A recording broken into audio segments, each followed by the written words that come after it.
नमस्कार, मैं हूं नंदिनी शुक्ला।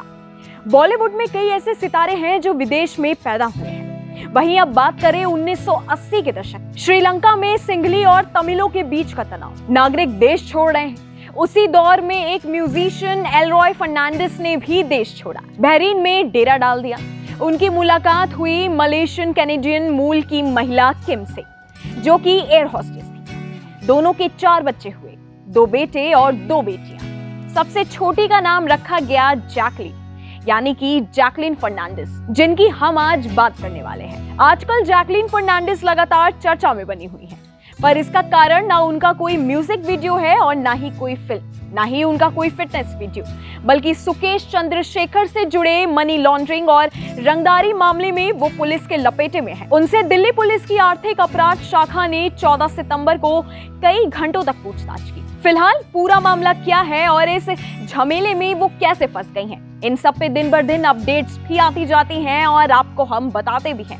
तो हम चलते हैं अभी के लिए उनकी जिंदगी और करियर की ओर। बता दें कि जैकलीन की स्कूली शिक्षा बहरीन में ही हुई है। उनको बचपन से ही डांस करने का और कैमरे के सामने आने का बहुत शौक था। ऐसा कहा जाता है कि 14 साल की उम्र में वो बहरीन में कोई टीवी शो होस्ट करने लगी थी।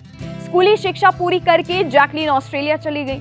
यूनिवर्सिटी ऑफ सिडनी से मास कॉम में ग्रेजुएशन की डिग्री ली। फिर श्रीलंका पहुंच गई, वहां भी कुछ टीवी शोज किए, कुछ दिन टीवी रिपोर्टिंग भी की। फिर मॉडलिंग का ऑफर आया और उन्होंने एक्सेप्ट भी किया। फिर उन्होंने मॉडलिंग स्टार्ट करी। 2006 में मिस यूनिवर्स श्रीलंका का खिताब जीता।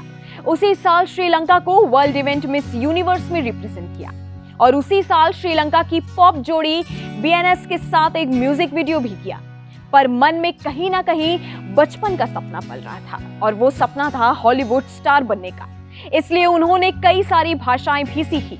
उनका न्यूयॉर्क या लंदन जाने का प्लान था। उन्होंने सोचा था कि वहां टेलीविजन से करियर शुरू करके फिल्मों में जाएंगी, पर मिस यूनिवर्स से लौटने के बाद उन्हें भारत से कई मॉडलिंग के ऑफर्स भी आने लगे। अपने एजेंट की सलाह पर श्रीलंका में अपना बना करियर छोड़कर भारत आने का निश्चय किया। माँ बाप नहीं चाहते थे कि जैकलीन भारत जाए। उनका कहना था कि भारत एक बहुत बड़ा देश है, वहां कोई जान पहचान वाला भी नहीं है। 20 साल की जैकलीन उस अनजानी जगह पर अकेले कैसे सरवाइव करेगी? जैकलीन ने अपने पेरेंट्स को समझाया कि मैंने वहां एक एजेंसी से बात कर ली है, सब कुछ सॉर्टेड है। उन्होंने हाँ कर दी और जैकलीन भारत आ गई। लेकिन फिर उनके मन में ये डर था कि वो भारत जाकर क्या करेंगी, कैसे सब कुछ होगा, पर उन्होंने रिस्क लेने का ही फैसला किया। उसके बाद जैकलीन फर्नांडिस का मुंबई में स्ट्रगल शुरू हुआ। मॉडलिंग जारी रही, हॉलीवुड नहीं तो बॉलीवुड ही सही। ऑडिशन देने शुरू किए। पहले वो सलमान के साथ लंदन ड्रीम्स करने वाली थी, पर उसके डायरेक्टर बदल गए। उसी दौरान उन्हें सुजॉय घोष की अलादीन भी ऑफर हुई थी। उन्हें 2 में से 1 का चुनाव करना था। उन्होंने अलादीन को चुना। उसके बाद 2009 में सुजॉय घोष ने उन्हें रितेश देशमुख के ऑपोजिट साइन कर लिया। इसमें अमिताभ बच्चन और संजय दत्त जैसे बड़े कलाकारों ने भी काम किया है।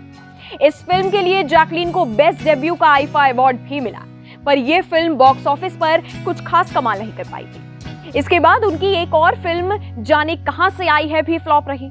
अब जैकलीन के लिए भारत में चीजें कठिन हो गई थी, काम करना मुश्किल हो गया था। पर कुछ समय बाद मोहित सूरी ने उन्हें मर्डर 2 में ब्रेक दिया। हालांकि मर्डर 2 फिल्म में उन्होंने काफी सारे बोल्ड सीन्स भी दिए हैं, जिस कारण से वो ये करने से पूरी तरह से सहज भी नहीं थी। उन्होंने फिल्म के प्रोड्यूसर मुकेश भट्ट से कहा था कि मैंने अभी अलादीन की है, उसमें मेरा रोल जास्मिन का था, जबकि ये एक बोल्ड रोल है जो मेरे लिए करना थोड़ा मुश्किल है।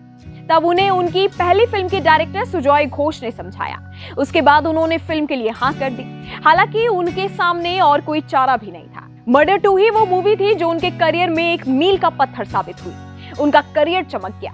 मर्डर 2 के बाद उन्होंने 2 बैक टू बैक हिट फिल्में की, जैसे हाउसफुल 2 और रेस 2। इस बीच हाउसफुल 3 ने ठीक ठाक कमाई भी की। फिर जुड़वा 2 में भी उन्होंने ठीक पैसे कमाए। फिर सलमान के साथ आई उनकी फिल्म रेस 3 को भी जनता ने नकार दिया। उसके बाद से ना ओटीटी पर ना ही थिएटर में उनकी किसी फिल्म को पसंद किया गया।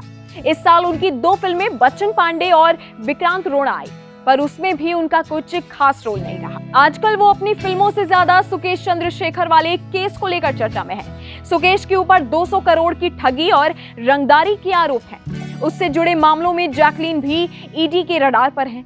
ईडी ने अपनी चार्जशीट में बताया था कि जैकलीन को पता था कि सुकेश एक क्रिमिनल है और उसने गलत तरीके से पैसे कमाए हैं। इसके बावजूद वो उस पैसे से खरीदे गए तोहफे लेती रही। ईडी ने कहा था कि ऐसे में जैकलीन भी मनी लॉन्ड्रिंग की आरोपी हुई है।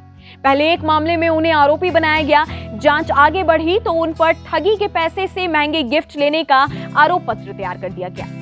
200 करोड़ रुपए की जलसाजी के मामले में जैकलीन को पूछताछ के लिए 14 सितंबर को दिल्ली बुलाया गया था। दिल्ली पुलिस की आर्थिक अपराध शाखा ने उनसे घंटों तक पूछताछ भी की थी। इस वीडियो में फिलहाल इतना ही। हमारे YouTube channel news Uttar Pradesh Uttarakhand पर तमाम विषयों पर वीडियोस हैं और भी लेटेस्ट जानकारी के लिए आप हमारी वेबसाइट newsnationtv.com पर विजिट कर सकते हैं। जाते जाते हमारी वीडियोस को लाइक करना और बेल आइकन को प्रेस करना मत भूलिएगा ताकि हर न्यूज अपडेट सबसे पहले आप तक पहुंचे।